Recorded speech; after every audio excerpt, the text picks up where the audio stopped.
একদিন হবেই। এই ছেলে, তোমার বাপকে নিয়ে কথা এসেছে, তোমার বাপের বিবাহ করা ঠিক হয়নি, বিবাহ করলে ক্ষমতা লাগে। শোনো, আমার কথাকে তুমি মূল্যায়ন করার চেষ্টা করো। আমি তোমাকে পরামর্শ দিয়েছি, তোমার বাপের জমিদারি আছে, বড় ব্যবসা করো। টাকা কম আছে, কলা বিক্রি করে খাও। তার চেয়ে টাকা কম আছে, চকলেট বিক্রি করে খাও। যদি চকলেট বিক্রি করে খাওয়ার টাকা না থাকে, তাহলে মানুষের বাড়িতে কাজ করে খাও। যদি মানুষের বাড়িতে দোকানপাটে কাজ করে খেতে না পারো, তাহলে ভিক্ষা করে খাও। ভিক্ষা করা টাকা দিয়ে চাউল কিনে ভাত খেয়ে ইবাদত কবুল হবে। শোনো, আমি ভিক্ষা করতে বলিনি, এটা শেষ স্তর। ভিক্ষা করা টাকা দিয়ে চাউল কিনে ভাত খেয়ে ইবাদত কবুল হবে। শোনো, ভিক্ষা করা টাকা দিয়ে চাউল কিনে ভাত খেয়ে ইবাদত কবুল হবে। যৌতুকের টাকা দিয়ে চাউল কিনে ভাত খেয়ে ইবাদত কবুল হবে না। নাপিতকে ঘর ভাড়া দিয়েছ, ওই টাকা দিয়ে চাউল কিনে ভাত খেয়ে ইবাদত হবে না। নাপিত দাড়ি চাঁচে। এদেশের কোন ব্যাংকে চাকরি করে সেই টাকা দিয়ে চাউল কিনে ভাত খেয়ে ইবাদত কবুল হবে না। তুমি ধর্মকে পাগল মনে করো না কিছু। শোনো, কোন এনজিওতে চাকরি করে সেই টাকা দিয়ে চাউল কিনে ভাত খেয়ে ইবাদত কবুল হবে না।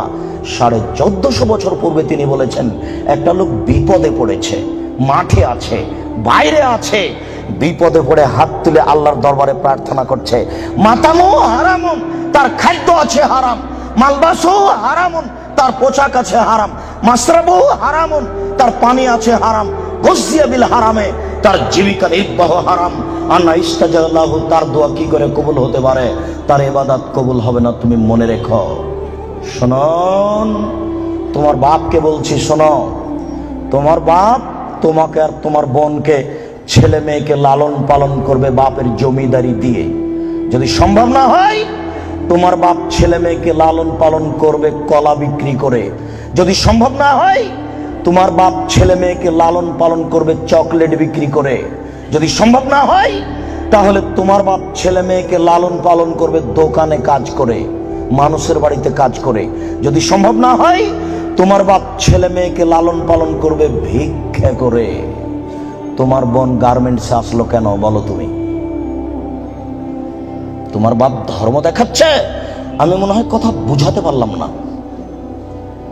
তোমার বাপ তোমাকে আর তোমার বোনকে কিভাবে লালন পালন করবে শেষ পর্যন্ত? ভিক্ষা করে। তারপরে তোমার বোন গার্মেন্টসে আসতে পারে না। আমি বুঝাতে পারলাম না। তোমার বাপ শেষ পর্যন্ত তোমাকে আর তোমার বোনকে কি করে খাওয়াবে? ভিক্ষা করে। ভিক্ষা করা অপছন্দ, তবে যায়। আমি কখনো ভিক্ষা করতে বলিনি, তবে ভিক্ষা করা যায়, যেটা হলো উপার্জনের শেষ পথ। আমি মনে হয় পথ বুঝাতে পারলাম না।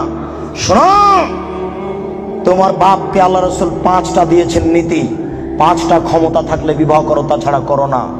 5টা ক্ষমতা থাকলে বিবাহ করো, তাছাড়া করো না। 1, যে মানের খাচ্ছ সে মানের খাওয়াবা। 2, যে মানের পড়ছ সে মানের পড়াবা। 3, কখনো স্ত্রীকে কটু কথা বলবা না। স্ত্রী রান্না করে দেয়, ঘর বাড়ি ঠিকঠাক করে দেয়, স্ত্রীর সাথে মিলে শান্তি পাওয়া যায়, তার মুখের উপরে মারো কি করে কাপুরুষ? তাকে গালি দাও কি করে?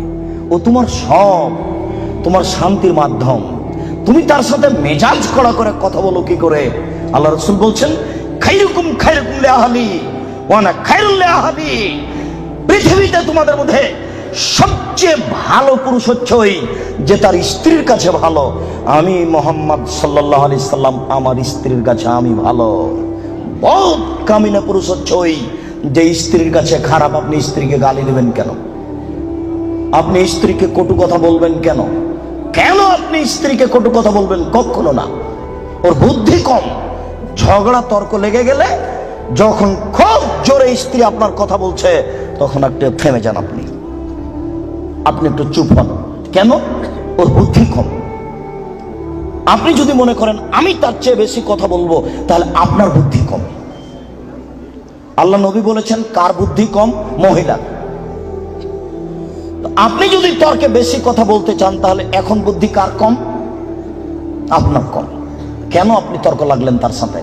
খুব জোরে বলছে, আপনি চুপ হন, কটু কথা বলতে পারবেন না। 2, কখনো বলবেন না স্ত্রীকে তোমার রং কালো, খালি বলবেন তুমি এত সুন্দরী, তুমি এত সুন্দরী, তোমার মতো কোনো নারী দেখি না।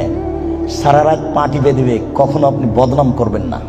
3, ভুলেও কখন শ্বশুর শাশুড়ির নিন্দা করবেন না। হ্যাঁ, তোর বাপ অমানুষ, টাকা দিতে চার দেয়নি, এরকম কোন কথা বলবেন না। একবার শ্বশুর শাশুড়ির নিন্দা করলে আপনার স্ত্রী মরা পর্যন্ত কোনোদিন আপনাকে ভালোবাসবে না।